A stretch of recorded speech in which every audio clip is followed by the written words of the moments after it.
Antum pernah mendengar kisah nyata yang ditulis oleh seorang ibu ketika dia menuliskan tentang bagaimana haramnya tentang masalah riba.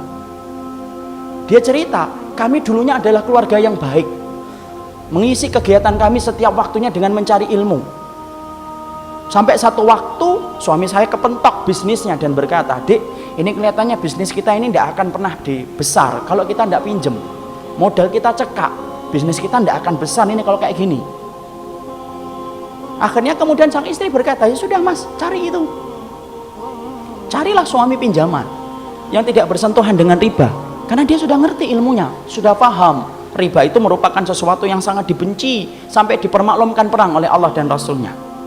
Dia cari, kepentok, bukannya sabar, malah kemudian berkata, "Ini kelihatannya kita nggak dapat pinjaman, harus minjem yang ribawi."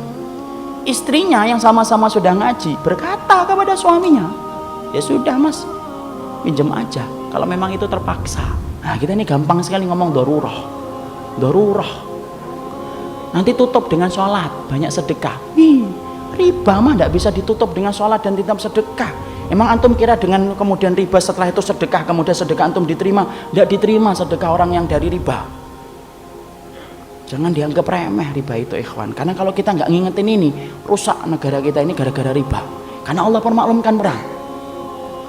Akhirnya singkat ceritanya kemudian akhirnya bersentuhan. Mereka ngerti ilmunya tetapi tidak mampu menampik lambean pinjaman ribawi ketika itu begitu menggiurkan. Apa yang terjadi? Allah memberikan istidraj. Usahanya berhasil, gede. Maka kemudian sang istri bercerita ketika usahanya semakin besar, maka kegiatan kami yang setiap harinya mengkaji, mendatangi majelis ilmu kemudian jarang kita datangi karena kesibukan kami untuk kemudian mengatur bisnis kami. Suami saya kemudian mulai jauh dari kajian ilmu. Suami saya kemudian mulai menjauh dari panggilan sholat dengan alasan sedang rapat ataupun sedang nganter barang. Puncak-puncaknya kemudian terjadilah satu dosa besar yang dilakukan oleh seorang suami di mana istrinya tidak lagi bisa memaafkan. Ingat ikhwan, seorang suami kalau sudah melakukan dosa besar, istri punya hak meminta pisah dari suaminya dan itu syar'i.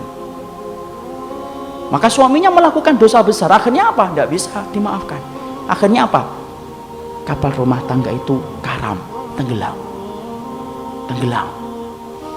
Yang menarik adalah ketika sang ibu menuliskan kisah nyata itu, saya baca, beliau mengatakan, "Saya tidak menyalahkan suami saya tidak menyalahkan bisnisnya, tapi yang saya salahkan adalah ketika kami sudah sibuk mengkaji ilmu, kami ngerti riba itu haram, tapi ternyata kami tidak mampu untuk meninggalkan, padahal kami tahu dosa yang dipermaklumkan perang di dalam kehidupan itu cuma satu dosa riba, dan kami berani mengambil itu."